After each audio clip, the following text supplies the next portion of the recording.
All right, today we're diving into a philosophical trial that basically lights the old rulebook on fire. It's called the Crimson Audit, and it's this brutal, transformative evaluation where, the only real sin is weakness, and the only virtue is power. So, to really get what the Crimson Audit is all about, you first have to understand what it's here to tear down. This line just nails its core premise, a total rejection of old, stale systems of judgment. The kind that weigh a soul against some fixed external code. This isn't about good versus evil anymore. It's about something way, way more primal. So, why would an audit like this even be necessary? Well, the whole thing starts with a complete rejection of what the source calls the old heavens, those comfortable, established systems that promise us safety, but only if we conform. And wow, this slide just lays it all out, doesn't it? On one side, you've got the Apollonian cage, a world of static, approved truths. It's safe, it's ordered. But on the other side, you have a Dionysian upheaval. This is a reality of lethal, constant change. So this isn't just some new system.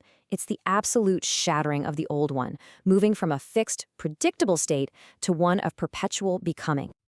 So what in the world does it mean to exist in a state of perpetual becoming? It means reality isn't some solid stage you stand on. Oh no. It's a relentless storm of creation and destruction. To survive here, you can't just be a passenger holding on for dear life. You have to have the strength to actually navigate the chaos itself. And this brings us to the one and only metric of the audit. Forget sin, forget good deeds. The judge measures one thing, your will to power. This is a soul's raw, inherent drive to stamp its own form onto the chaos, to expand its influence, and to master its environment. Bottom line, it's not about your morality, it's about your potency. And that leads us right into the first test. The soul is brought before the judge, and the audit kicks off. Not with a question, but with a simple, terrifying gaze. You see, that gaze, it's not just looking at you. It's measuring something the source calls vital intensity, the raw, tangible expression of your will to power. It is a direct calculation of your ability to hold your own form together when reality itself is actively trying to rip you apart. Really, it all boils down to this single question. When the entire universal image, everything you thought was true and solid, just detonates into a million fragments, can you hold yourself together? Now, if you fail, it's not about hellfire or damnation like in the old stories. The verdict is guilty of mediocrity, souls that are hollow, souls that just don't have that internal density of will. They can't take the pressure. They are consumed by reality itself and just vanish.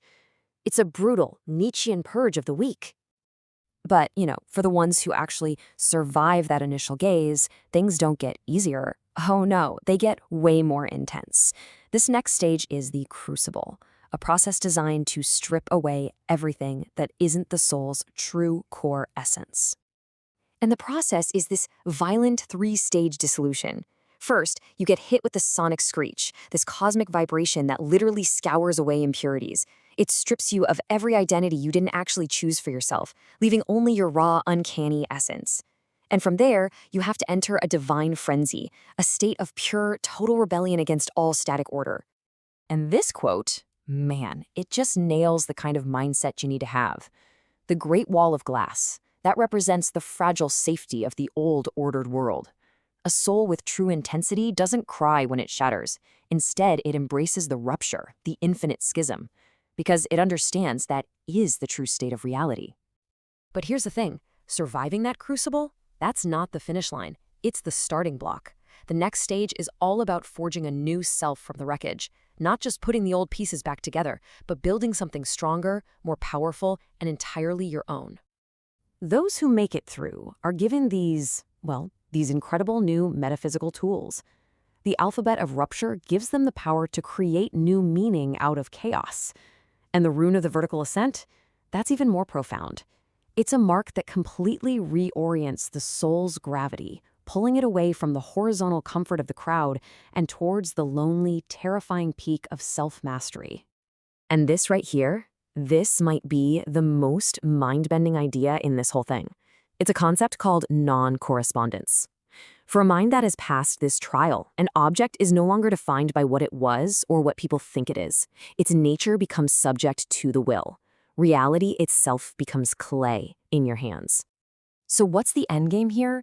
It's achieving this state, the sovereign mind.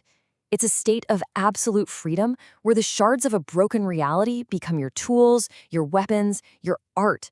The point isn't just to survive chaos, it's to become its master. We're talking about a consciousness that doesn't just navigate the world, it commands it. All right, this all brings us to the end, the twilight verdict. After this absolutely brutal audit, what happens to those who actually succeed? And what does their very existence mean for reality itself? To really get the judge's whole philosophy, you've got to understand this crucial difference. Passive nihilism is just despair. It's the belief that because the old meanings are gone, nothing matters. It's giving up. But the judge values active nihilism, the will to use the meaninglessness of the old world as a hammer to smash false idols and as a clean foundation to build entirely new realities. For those who pass, their success is literally burned into the registry of the Overmen, a book made from human skin and solar fire, a visceral symbol of a new aristocracy. This isn't a nobility of blood or money, but one of spirit. It's defined by the raw power to create your own values from absolute nothing. And this is where everything flips on its head. For the sovereign mind, history loses all its power. It's no longer a chain that binds them to what was. Instead, it becomes raw material, a prophecy from which they issue commands for what will be. They don't just live in the world anymore, they dictate its future. So in the end, the Crimson Audit pulls back the curtain on this terrifying but also kind of liberating truth. In this realm of perpetual becoming, there are no external laws, no gods, no final moral scorekeepers. As the source says, the only law is the will, and the only true judge is the reflection of your own power in the liquid mercury of reality.